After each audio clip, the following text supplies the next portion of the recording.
પરિક્રમા લઈ જાય તો ત્યાં બધાએ આપણે નાઈટ રોકાવાનું છે વિઘ્નેશ્વરની અંદર. અને ત્યાંનું દ્રશ્ય એટલે રમણીય છે કે હાજર હોય આપણે સ્વર્ગમાં હશે હોય ખાસ. અને ત્યાં આપણે ગણપતિ વંદના ગણપતિદાસ વિષ્ણુ સહસ્રનામ પાઠ બધે કદાચ આપણે ફરીથી વળાય એટલે સાંજે જ પાઠ કરો મસ્ત રીતે 1000 પાઠ બરોબર. એટલે અહીં 108 સાથે આવી જાય એટલે ત્યાં વિઘ્નેશ્વરમાં નાઈ છે. પછીથી ત્યાં બધા દાદા ગણપતિઓ હમણાં વાર લાગ્યા અને ત્યાંથી બીજા દિવસની નાઈટ પાલીની અંદર બલ્લારેશ્વર ગણપતિ કે ત્યાં વિષ્ણુ ભગવાનને બળ આપવામાં આવ્યું, ગણપતિએ બળ આપ્યું એટલે એનું નામ.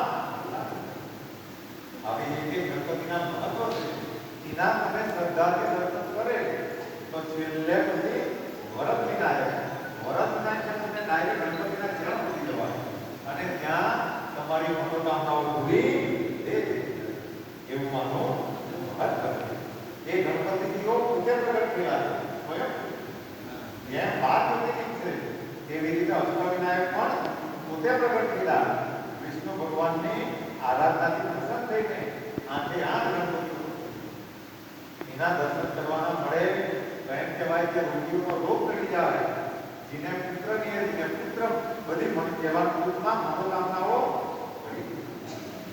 અને વિશેષ ચર્ચાઓ આપણે હસ્તે સમય મળે ત્યારે કરવું.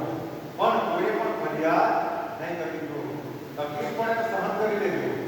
જેટલી તમને યાત્રામાં તકલીફ પડે એની 100 ગણી પીડાઓ તમારી ત્યાં આ યાત્રાનું મહત્વ છે. યાત્રામાં તકલીફ પડવી જ જોઈએ કારણ કે યાત્રામાં એક ગણી તકલીફ પડે તો તમારી 1000 ગણી તકલીફ પૂરી થઈ જાય.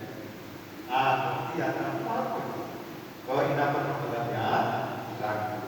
અને વિશેષમાં સમય થઈ ગયેલો છે એટલા માટે આજે આપણે બધું ફરીથી ફરે મોડામાં પણ એ સૂચનાઓ બધી આપી દીધી છે.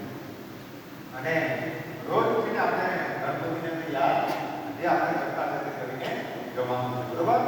આપણી યાત્રામાં નિયમ છે પણ જેના પર આપણું આખું જેના પર ચાલે એવા આપણા સારથીઓ અને સારથીથી સાથે સાથે એમના સંગાથીઓ તો એ ડ્રાઈવર અને કંડક્ટરને ત્રણેય બસોને વિનંતી કરી કે અહીંયા આવે.